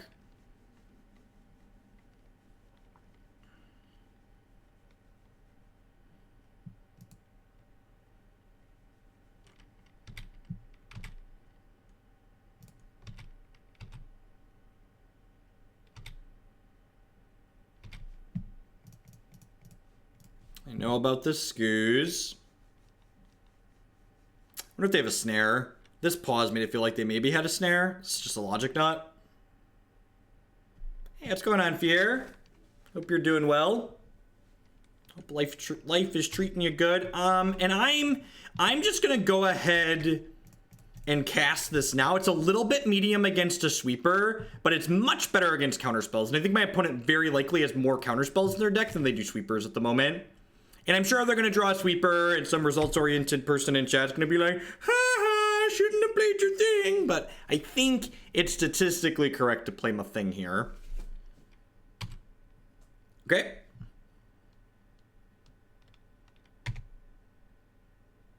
Spells. Spells. I mean, they're at 6, right? So I'm just like attacking them with the Strangleroot Geist. No reason to attack this. Hopefully they draw a couple of lands here. That would be nice.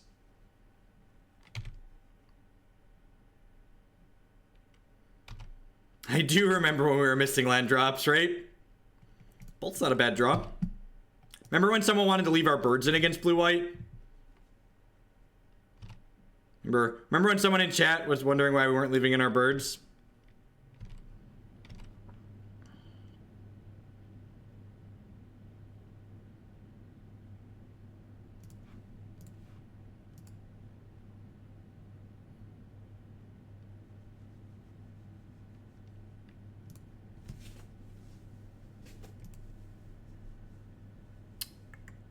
Yeah, I think I'm happy with how we're sideboarded here.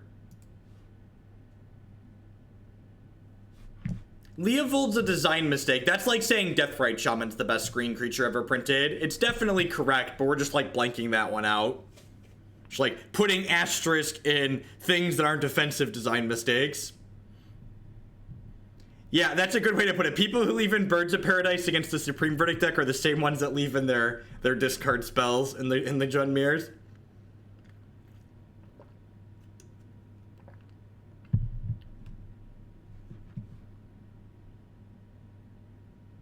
When someone inevitably donates, sounds good. Fear sounds good. It was a sweet list.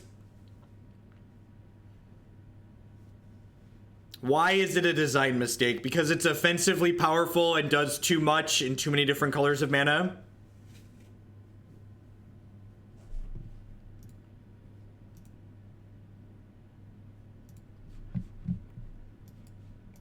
Yeah, it sounds pretty good. The bolts are medium in this matchup, but it's hard to pass up double Bloodbraid Elf. And we have 3 lands here. One of the things that you don't have control over this, but one of the things that's worth noting in a matchup like this is that not drawing your basic lands and not fetching them is ideal because the opponent's deck has Path to Exile. Turn 2 search is scary. And June 18th, your life will change forever. Until then, you will get no more donations from us. All right, Bardic. All right, all you kids in your cults.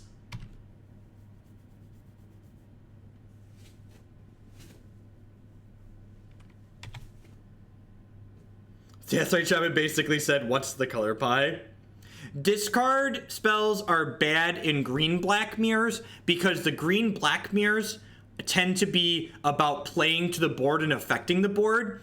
And a card like Inquisition of Kozilek and other discard spells don't do that. So while those discard spells are quite reasonable on turn 1 and turn 2, when you make it to turn 12, and generally speaking, green-black mirrors make it into the late game, you're going to be sad when you draw a discard spell while your opponent's beating you to death with a Tarmogoyf.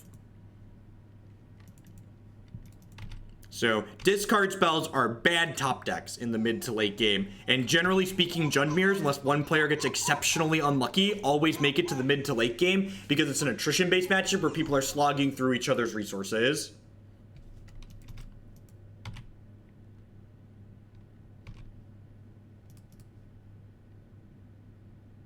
Who's favored in Storm versus Jund? From my experience, Jund is generally ahead. On average.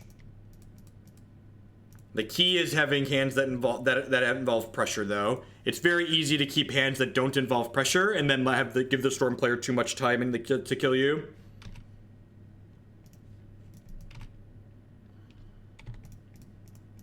All right, spin the wheel.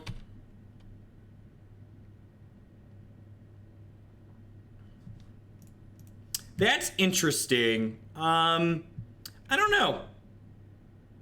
I don't know if I have a good answer to that. Thrashing Bronzodon is neat. So the upside to something like Reclamation Sage is that Reclamation Sage leaves behind a body after it naturalizes, and leaving behind a body is valuable in a deck that's leaning on Eldritch Evolution.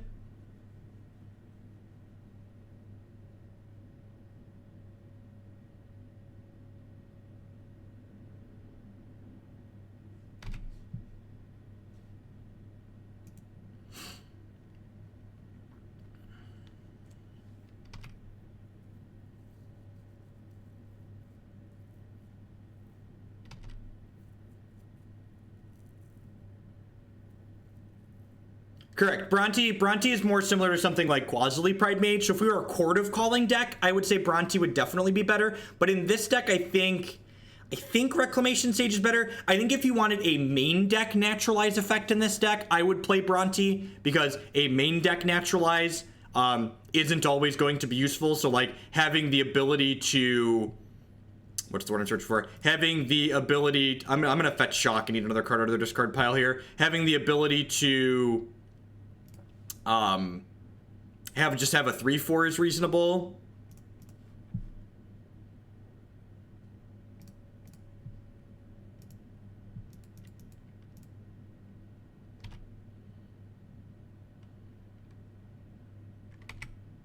Yes, Ooze eats anything. It just only gets 1/1 counters for creature spells.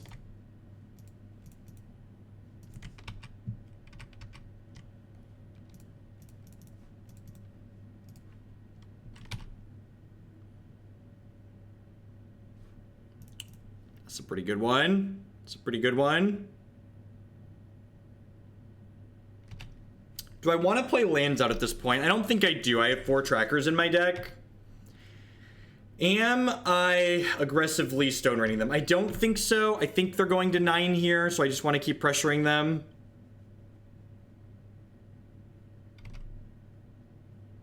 I want in. Sign me up. Alright, it's another path.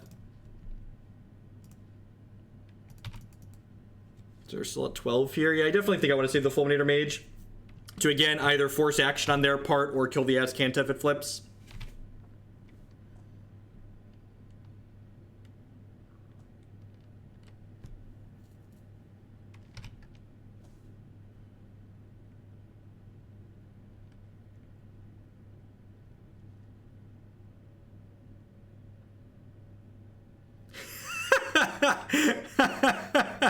I didn't realize there was a cult command.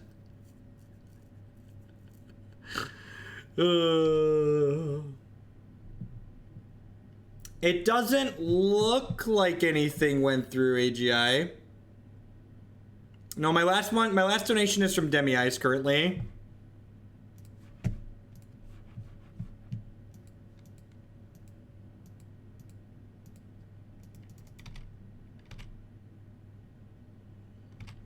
Yeah, I think this bulk card might be better than Birds of Paradise, chat. What do you think?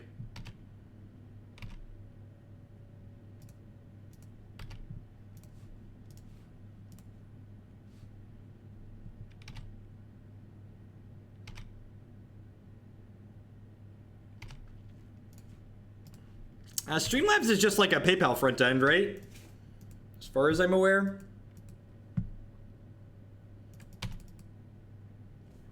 If they want to flip this here, they get to stone rain them with Fulminator. Wow, okay. Maybe they have another Azcanta here, or they just really want to activate it? Oh. Well, shit. Okay, so we're not going to sack the Fulminator just yet, because if we draw Eldritch Evolution, we can kill them. It's time to... We got four lethal draws here.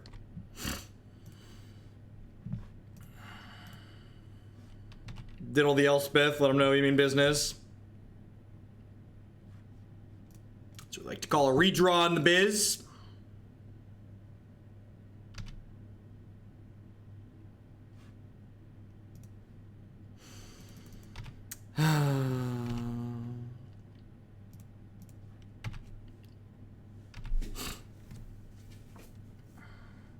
Well,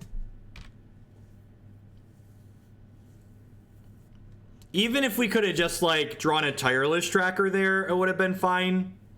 Just, like, no trackers, no Kiki, no Evolution, our top 22 cards. Pretty unfortunate.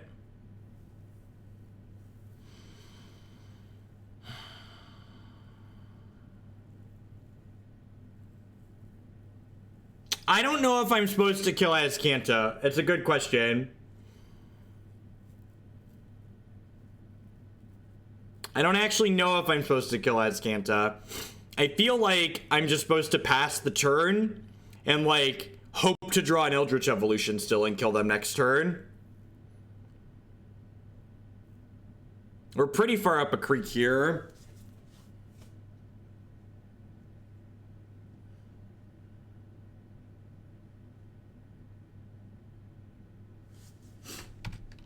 Yeah, I'm just gonna pass.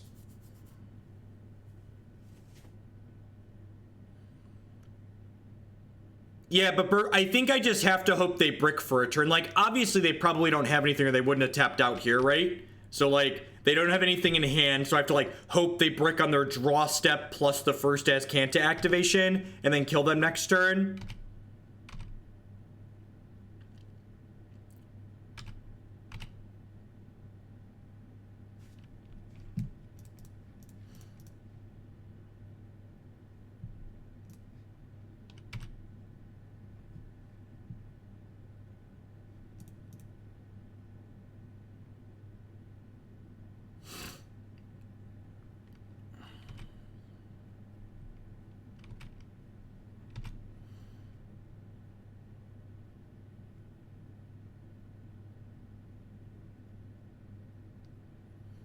kinda iron. Drown Shrine is a pseudo hate card for it.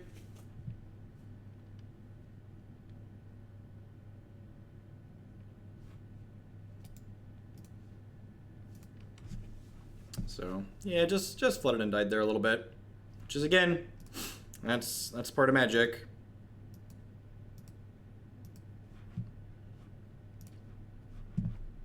Again, I don't think this archetype is particularly amazing. I think it's less bad than a lot of the creature combo decks that we could be playing.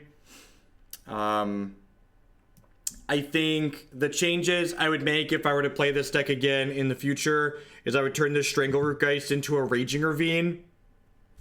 And I would probably turn this second Goblin Chainwhirler in the board into a 4th Eldritch Evolution.